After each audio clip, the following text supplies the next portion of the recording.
नमस्कार प्यारे साथियों, पुनः स्वागत है आप सभी का अपने YouTube चैनल यूके टीचिंग परीक्षा पर। उत्तराखंड सहायक अध्यापक LT 2024 की दृष्टि से महत्वपूर्ण श्रृंखलाएं चल रही हैं, जिसमें हमने क्या यूनिट 5 हम कर रहे हैं। जिसमें हमने क्या पढ़ा था, हमने भारतीय शिक्षा नीतियाँ, ठीक है, जिसमें हमने चार्ल्स वुड से हमने प्रारंभ किया है, ठीक है। 1854 1854 में जिसे भारतीय शिक्षा का मैग्ना कार्टा कहा गया है, ठीक है, उसके दो भाग हमने पढ़े थे, ठीक है। दोनों आपके कितने 40-40 मिनट के थे।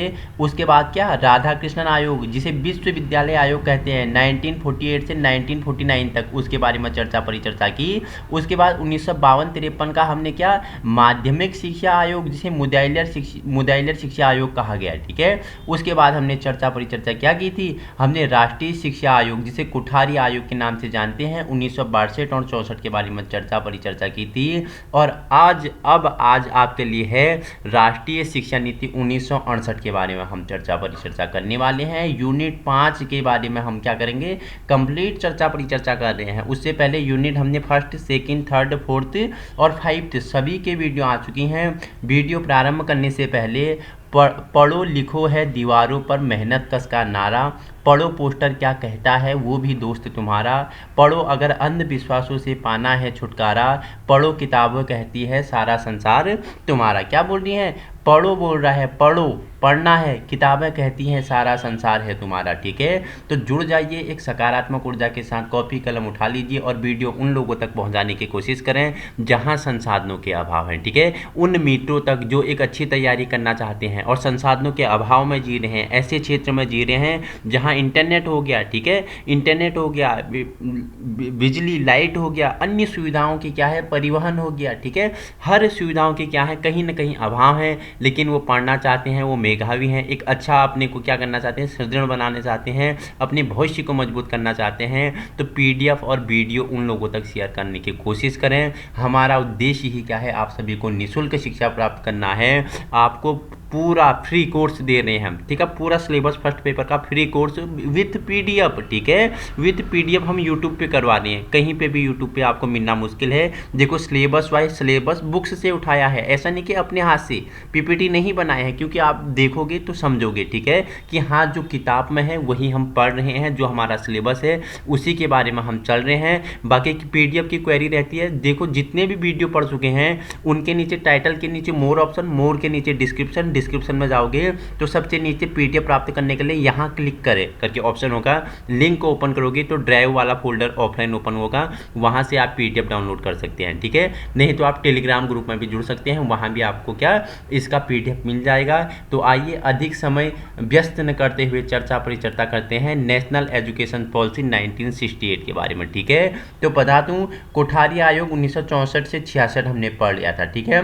उस रिपोर्ट और सिफारिशों के आधार पर प्रधानमंत्री इंदिरा गांधी, ठीक है, हमारी देश की प्रथम महिला प्रधानमंत्री कौन थी, इंदिरा गांधी की अध्यक्षता वाली सरकार ने 1968 को, ठीक है, 1968 को क्या किया, इस 1968 की शिक्षा की पहली राष्ट्रीय नीति की ये क्या करती हैं, घोषणा करती हैं। इसके बारे में ये क्या करती है, पहल करती हैं और शैक्षिक अवसरों का प्रस्ताव इन्होंने रखा है। तो आइए अब जानते हैं इसके बारे में हम क्या, इसकी सिफारिशों के बारे में, इसके प्रतिवेदन के बारे में परिचर्चा कर लेते हैं। और यहाँ हम 2 वीडियो कंप्लीट करेंगे, ठीक है, जुड़ जाइए। और लास्ट में जो लास्ट तक रहेंगे उनके लिए सरप्राइज भी है, ठीक है। तो राष्ट्रीय शिक्षा नीति an introduction to national education policy 1968, ठीक है।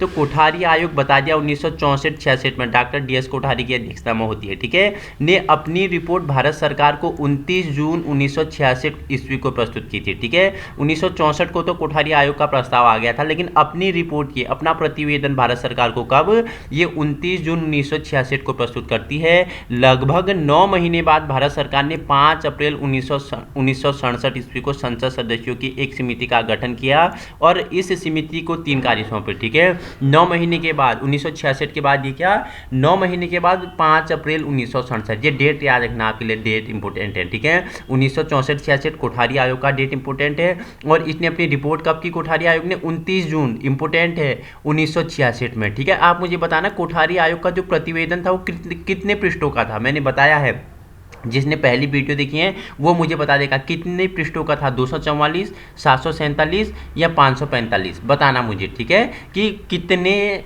पृष्ठों का प्रतिवेदन इसने प्रस्तुत किया था 29 जून 1966 को, ठीक है। तो 9 महीने बाद क्या होता है, 5 अप्रैल 1967 के दिन संसद सदस्यों की एक समिति का गठन किया गया। इस समिति के 3 कार्य सौंपे गए, इस समिति को 3 कार्य सौंपे गए, जिसमें पहला क्या था, कोठारी आयोग के सुझावों पर गंभीरता से विचार करना, ठीक है। जो 1968 की शिक्षा नीति है उसे 3 कार्य सौंपा गए। पहला था कि जो कोठारी आयोग था इससे पहले 1964-66 का, उसकी सुझावों पर गंभीरता से विचार करना। दूसरा कार्य क्या था, राष्ट्रीय शिक्षा नीति का ड्राफ्ट तैयार करना, ठीक है, राष्ट्रीय शिक्षा नीति का क्या करना है, ड्राफ्ट तैयार करना है। तीसरा कार्य से सौंपा गया प्राथमिकताओं के आधार पर उसके क्रियान्वयन की रूपरेखा तैयार करना। और 24 जुलाई 1968, याद रखना डेट इंपॉर्टेंट है, 24 जुलाई 1968 ईस्वी को सरकार ने इसकी विधिवत घोषणा कर दी। इसकी घोषणा कब की, 1968, जो क्या आता है एनईपी, ठीक है, नेशनल एजुकेशन पॉलिसी की घोषणा कब, 24 जुलाई 1968 में करता है, ठीक है। अब देखो राष्ट्रीय शिक्षा नीति 1968 ईस्वी के उद्देश्य क्या थे, ठीक है, AIIMS of national policy of education 1968। तो इसमें पहला उद्देश्य क्या था, भारत की शिक्षा व्यवस्था को आधुनिक युग के नए नए व्यवसायों की चुनौतियों के रूप में विकसित करना, पहला इसका उद्देश्य था। दूसरा क्या था, देखो निरक्षरता को समाप्त करने के लिए बहुउद्देशीय प्रयत्न करना। इसके अंतर्गत राजकीय तथा निजी विद्यालय, अनौपचारिक शिक्षा, सतत शिक्षा, प्रौढ़ शिक्षा, मुक्त शिक्षा, विश्वविद्यालय शिक्षा होगी, किसानों की शिक्षा तक ऐसे ही अन्य साधन सम्मिलित किए गए। अब देखो इसने क्या क्या सम्मिलित किया गया, इसमें राजकीय तथा निजी विद्यालय, ठीक है, गवर्नमेंट एंड प्राइवेट विद्यालय इसमें रखे गए। अनौपचारिक शिक्षा रखा गया। अनौपचारिक शिक्षा का एक उदाहरण दीजिए आप मुझे, ठीक है। औपचारिक, जैसे औपचारिक में क्या हो जाता है, विद्यालय हो जाता है, तो अनौपचारिक में क्या होगा मुझे कमेंट में बताएंगे। प्रो वर्जन बनना है तो कमेंट मेरे साथ करते रहोगे, ठीक है। सतत शिक्षा हो गया, प्रौढ़ शिक्षा हो गया, मुक्त विद्यालय विश्वविद्यालय हो गए, किसानों की शिक्षा तक ऐसे ही अन्य साधन इसमें सम्मिलित किए गए, ठीक है। तीसरा इसका उद्देश्य क्या था, मानवीय शक्ति को आधुनिक प्रगतिशील तकनीक के अनुसार प्रशिक्षित करना। इसके 3 ये क्या थे, प्रमुख एम्स थे, ठीक है। अब नेक्स्ट पॉइंट है आपके लिए, राष्ट्रीय शिक्षा नीति 1968 ईस्वी के मूल तत्व क्या थे, ठीक है। क्या बोल रहा है कि basic futures of national education policy 1968, ठीक है। इसके बेसिक फ्यूचर, ठीक है, इसके मूल तत्व क्या थे, जो 1968 आता है इसके मूल तत्व क्या थे, तो राष्ट्रीय शिक्षा नीति महत्व का विषय है, ठीक है। ये शिक्षा राष्ट्रीय महत्व का विषय है। शिक्षा की व्यवस्था केंद्र एवं राज्य सरकारों में संयुक्त उत्तरदायित्व है, ठीक है। जो शिक्षा है ये केंद्र और राज्य सरकारों का क्या है, संयुक्त उत्तरदायित्व है, ठीक है। उससे पहले आप मुझे बताएंगे जो शिक्षा है किस सूची का विषय है, समवर्ती सूची, संघ सूची, राज्य सूची, आप मुझे बताएंगे। इंपोर्टेंट क्वेश्चन है, पूछ लेगा, ठीक है, आपसे पूछ लेगा शिक्षा किस विषय का सूची है, कमेंट बताएंगे। बच्चे जो साथ ही प्रो वर्जन बनोगे तो आज ही मेरे साथ एक्टिविटी करते जाओगे और उन लोगों तक पहुंचाओगे जिनके पास संसाधनों के अभाव है, ठीक है। आपका पहुंचाना, आपका शेयर, लाइक, सब्सक्राइब हमें क्या करता है, फ्यूल देता है, फ्यूल का काम करता है, ठीक है। इसमें तीसरा आपका क्या था, तत्व जो था, शिक्षा पर केंद्रीय बजट का 6% व्यय किया जाएगा, ठीक है। जो केंद्रीय बजट होगा उस पर क्या, शिक्षा पर उसका 6% क्या कर दिया जाएगा, व्यय किया जाएगा। संपूर्ण देश में सबसे पहले 10+2+3 शिक्षा संरचना लागू करना, 10+10 मतलब आपके हाई स्कूल की शिक्षा, ठीक है, 2 आपकी इंटरमीडिएट की शिक्षा और 3 वर्ष आपका ग्रेजुएशन, ठीक है। 10 वर्ष हो गया, 2 वर्ष हो गया, 3 की शिक्षा का संचालन लागू करना। आज से पहले तक यही शिक्षा नीति आपकी चल रही थी। अब आपकी नई शिक्षा नीति 2020 वाली चल रही है, बताना मुझे उसका पैटर्न क्या है, उसका पैटर्न बताएंगे। जैसे 1968 का 10+2+3, 10 साल हाई स्कूल के, 2 साल इंटरमीडिएट के, 3 साल आपके उच्च शिक्षा ग्रेजुएशन के, ठीक है। देखो अनिवार्य एवं निःशुल्क प्राथमिक शिक्षा की व्यवस्था की जाएगी, ठीक है। अनिवार्य और निःशुल्क शिक्षा 6 से 14 वर्ष के बालकों के लिए अनिवार्य और निःशुल्क शिक्षा की व्यवस्था की जाएगी। 6 नंबर का पॉइंट है, माध्यमिक शिक्षा का विस्तार एवं उन्नयन किया जाएगा। माध्यमिक स्तर पर त्रिभाषा सूत्र लागू किया जाएगा। इंपोर्टेंट है, देखो स्टार लगा लेना, ठीक है, अंडरलाइन किया है। माध्यमिक स्तर पर त्रिभाषा सूत्र की बात करता है 1968 की शिक्षा नीति, ठीक है। विश्वविद्यालय शिक्षा का प्रसार एवं उन्नयन किया जाएगा। परीक्षा प्रणाली में सुधार किया जाएगा। छात्रों के लिए खेलकूद की उत्तम व्यवस्था की जाएगी। 1967 के ये क्या है, मूल तत्व है, बेसिक फ्यूचर है, ठीक है। अब देखते हैं राष्ट्रीय शिक्षा नीति 1968 के गुण क्या थे, ठीक है। तो पहला पॉइंट है इसमें आपके लिए, शिक्षा को राष्ट्रीय महत्व का विषय बनाया गया, ठीक है, और उस पर केंद्रीय बजट का 6% व्यय करने की प्रस्ताव किया गया। इसके बाद रखा गया राष्ट्रीय शिक्षा नीति 1986 ईस्वी में इसे स्वीकार किया गया। कब इसे स्वीकार किया गया? 1986 में इसे स्वीकार किया गया था। संपूर्ण देश में समान शिक्षा संरचना 10+2+3 लागू करना स्वीकार किया गया और प्रथम 10 वर्षीय शिक्षा के लिए आधारभूत पाठ्यचर्या बनाने की बात कही गई। यह राष्ट्रीय शिक्षा नीति 1986 ईस्वी में भी स्वीकार किया गया था, ठीक है। 86 को भी हम परिचर्चा करेंगे। इसमें तीसरा पॉइंट आपका है, अनिवार्य एवं निःशुल्क प्राथमिक शिक्षा की व्यवस्था करने पर इसमें क्या दिया गया? बल दिया गया, ठीक है। माध्यमिक शिक्षा के विस्तार के साथ साथ उसके गुणात्मक सुधार पर बल दिया गया और राष्ट्रीय शिक्षा नीति 1986 ईस्वी में भी इस पर बल दिया गया और ये दोनों ही सकारात्मक दिशा में बढ़ रहे थे। प्रतिभावान छात्रों की पहचान कर उनकी शिक्षा की उचित व्यवस्था करना केंद्रीय सरकार का क्या था? उत्तरदायित्व माना गया था, ठीक है। अब जानते हैं जो क्या है 1968 की राष्ट्रीय शिक्षा नीति थी, इसके दोष क्या क्या थे, ठीक है। तो इस नीति में केंद्र और राज्य सरकारों के शैक्षिक उत्तरदायित्व तो निश्चित किए गए थे, परंतु ऐसे किसी अधिनियम की बात नहीं कही गई जिससे उन्हें अपने उत्तरदायित्व निर्वाह करने के लिए बाध्य किया जा सके, ठीक है। देखो इसने क्या बोला कि नीति ने क्या बोला, इस नीति ने राज्य सरकारों के उत्तरदायित्व, शैक्षिक उत्तरदायित्व निश्चित किए थे, लेकिन कोई ऐसा प्रावधान अधिनियम नहीं किया जा सके जिसके लिए बाध्य हो सके, ठीक है। सेकंड पॉइंट है इसमें, प्रथम 10 वर्षीय शिक्षा के लिए जिस आधारभूत पाठ्यचर्या का निर्माण की बात कही गई थी वह अति विस्तृत थी, ठीक है। जो 10 वर्षीय शिक्षा है उसके लिए जो आधारभूत पाठ्यचर्या होगा उस ऐसी बात की गई थी कि वो अति विस्तृत था, ठीक है। और ऊपर से कार्यानुभव एवं राष्ट्र सेवा कार्यों की अनिवार्यता ने उसे बहुत बोझिल बना दिया। यहाँ तक कर दिया कि छात्र इसके बोझ से दबे जा रहे थे। यहाँ तक क्या? छात्र इससे बोझ से दबे जा रहे थे, ठीक है। तो ये इसके दोष थे। अब बात करूँ राष्ट्रीय शिक्षा नीति 1968 ईस्वी का प्रस्ताव के बारे में। तो राष्ट्रीय शिक्षा नीति 1968 ईस्वी देश की पहली राष्ट्रीय शिक्षा नीति थी जिसने संपूर्ण देश के लिए शिक्षा नीति की घोषणा की गई और देश में 10+2+3 की शिक्षा संरचना स्वीकार की गई थी। NCERT, ठीक है।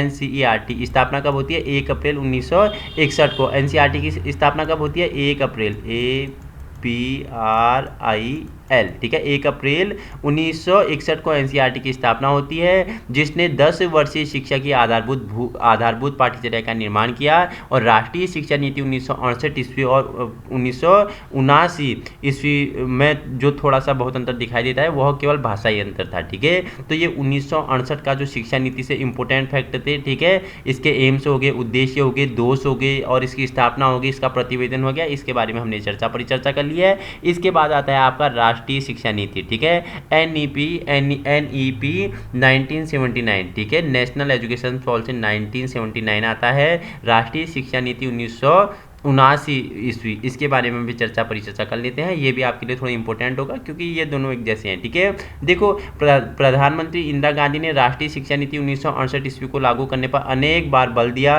परंतु संसाधनों के कारण ये लागू नहीं किया जा सका, ठीक है।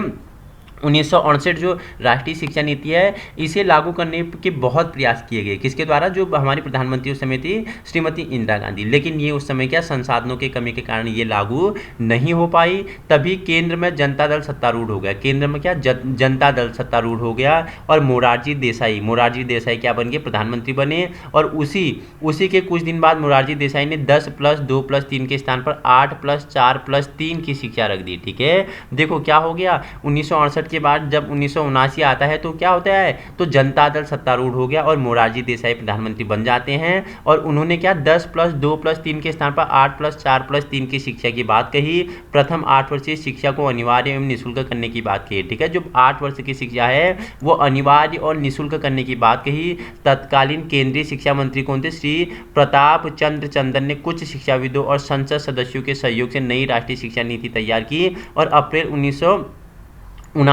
में इसकी क्या कर देगी? घोषणा कर देगी, ठीक है। शिक्षा मंत्री कौन थे तत्कालीन? तो प्रताप चंद्र चंदर थे और उस समय के प्रधानमंत्री भी कौन थे? जनतारूढ़ जब क्या हुई सत्तारूढ़ में आए तो मोरारजी देसाई थे, ठीक है। मोरारजी देसाई थे और क्या कर दिया गया? कुछ संसद के सदस्यों की बैठक से इसे क्या कर दिया गया? अप्रैल 1979 में इसकी घोषणा कर दी गई, ठीक है। राष्ट्रीय शिक्षा नीति 1979 ईस्वी के मूल तत्व, basic future of national education policy 1979, इसके मूल तत्व क्या थे? इस शिक्षा नीति में प्रथम वरीयता प्राथमिक, द्वितीय वरीयता प्रौढ़ और तृतीय वरीयता माध्यमिक शिक्षा को दी गई। ठीक है, जो 1979 है उसमें प्रथम वरीयता सबसे पहले महत्व किसे दिया गया? प्राथमिक शिक्षा को दिया गया। दूसरे में किसे दिया गया? दूसरे में किसे? प्रौढ़, वरीयता प्रौढ़, और तीसरे को किसे? वरीयता माध्यमिक शिक्षा को दिया गया था। ठीक है, शिक्षा की केंद्र व्यवस्था राज्य सरकारों का संयुक्त उत्तरदायित्व होगा। ठीक है, शिक्षा की व्यवस्था केंद्र और राज्य सरकारों की क्या होगी?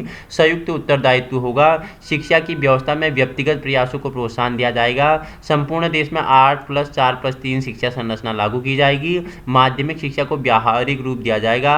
पब्लिक स्कूलों पर अंकुश लगाया जाएगा। इस शिक्षा का प्रसार एवं उन्नयन किया जाएगा। शिक्षा का माध्यम क्षेत्रीय भाषाएं होंगी। मूल्यांकन प्रणाली में शिक्षा सुधार किया जाएगा। शिक्षक प्रशिक्षण में सुधार किया जाएगा। प्रौढ़ शिक्षा पर विशेष बल दिया जाएगा। तो ये क्या है? जो क्या आता है NEP 1979 आता है, उसके ये क्या है? ये बेसिक फ्यूचर हैं। ठीक है, बेसिक फ्यूचर है। आप अब जान चुके हैं। आप 1968 की शिक्षा नीति जान गए हैं, और उसके बाद जो क्या मोरारजी देसाई की सरकार में आती है क्या? 1979 वाली, वो भी जान चुके हैं। 1979 के कुछ प्रभाव भी रहे हैं, प्रभावों को बता देता हूँ। राष्ट्रीय शिक्षा नीति 1979 ईस्वी का कोई प्रभाव नहीं पड़ा, क्योंकि 1980 में पुनः कांग्रेस सत्ता में आ गई। ठीक है, क्या 1979 तक तो रहा, लेकिन इसका प्रभाव नहीं पड़ा, क्योंकि 1980 में पुनः कांग्रेस सत्ता में आ गई। उसने पुनः अपनी जो 1968 में इंदिरा गांधी जी ने जो राष्ट्रीय शिक्षा नीति 1968 10+2+3 वाली की थी, उस पर ही अमल करना क्या कर दिया? शुरू कर दिया गया था। ठीक है, तो ये आपके लिए इतना इंपॉर्टेंट होगा। तो हम क्या कर रहे हैं? शिक्षा का विकास, शिक्षा नीतियों के बारे में परिचर्चा कर ले हैं। हमने 1854 जाना, 1948 49 जाना, 52 53 जाना, 62 64 जाना, उसके बाद हमने 68 और 79 जान लिया। इसके बाद हम 86 जानेंगे। ठीक है, 86 और 92 जानेंगे, फिर 2005 जानेंगे, फिर 9 जानेंगे, फिर 20 जानेंगे, सभी जानेंगे। बस आपको जुड़ना है, और वीडियो अधिक से अधिक पाने के लिए, ठीक है, ये आप पे डिपेंड करता है कि आप वीडियो को कितना पसंद कर रहे हैं, आप कितने लोगों तक इसे पहुंचाने की कोशिश कर रहे हैं। वीडियो अधिक से अधिक लोगों में पहुंचाने की कोशिश करें। ठीक है, देखो, इस चैनल का मकसद कोई अर्निंग करने के लिए नहीं है, क्योंकि छात्रों का, साथियों का बहुत सारे SMS आ रहे हैं कि हमें PDF चाहिए, हमें वीडियो चाहिए। तो आपको फ्री सब कुछ मिल रहा है, बस आपको क्या करना है? वेट करना है, धीरे से पढ़ते रहिए, क्योंकि आपका सिलेबस कंप्लीट करानी मेरी जिम्मेदारी है। मैं आपका सिलेबस, पहला पेपर हम कंप्लीट कराऊंगा, उसके बाद प्रैक्टिस सेट लगेंगे। उसी के साथ आपके लिए खुशखबरी है। ठीक है, SST वर्ग वालों के लिए पहली वीडियो इतिहास की आ चुकी है। ठीक है, महा मैराथन क्लास, प्राचीन हिस्ट्री, एशियन हिस्ट्री के बारे में हमने पढ़ चुका है, उसके बारे में हमने क्या क्वेश्चन भी लगाने हैं। हम फिर अब जानेंगे मध्यकालीन इतिहास जानेंगे, फिर हम आधुनिक इतिहास जानेंगे। ठीक है, उसके बाद ज्योग्राफी, पॉलिटिकल साइंस भी आपके लिए करवा देंगे। जुड़ना है, लोगों तक शेयर करना है। ठीक है, अधिक से अधिक लोगों तक पहुंचाने की कोशिश करें। हमारा उद्देश्य ही क्या है? व्यवहारिक शिक्षा प्रदान करना है। बस संघर्ष आपका होगा, मेहनत आपका होगा, दृढ़ इच्छा शक्ति आपकी होगी, मार्गदर्शन आप सभी का यूट्यूब चैनल है, आप सभी का है, मेरा नहीं है, आप सभी का है। आप सभी से ही हमें फ्यूल मिलती है। आप सभी का यूट्यूब चैनल यूके टीचिंग परीक्षा का होगा। ठीक है, आप इसे जितना सुदृढ़ बना सकते हो। आपके लिए PDF भी अवेलेबल है। ठीक है, आपको उसी मैटर बाहर से पढ़ने की जरूरत है ही नहीं। ठीक है, इसके बाद अगर देखो, अभी तो आपको समझ में आ रहा है, नहीं आ रहा है, आ रहा होगा, क्योंकि हम अच्छे से समझ रहे हैं। इसके बाद जब क्वेश्चन लगाएंगे तो तब पता चलेगा कि क्वेश्चन कैसे बनते हैं, वो भी मैं आपको जल्दी ही सिखाने वाला हूँ। बस आज ही आपको जुड़ जाना है यूके टीचिंग परीक्षा पर। Thank you so much.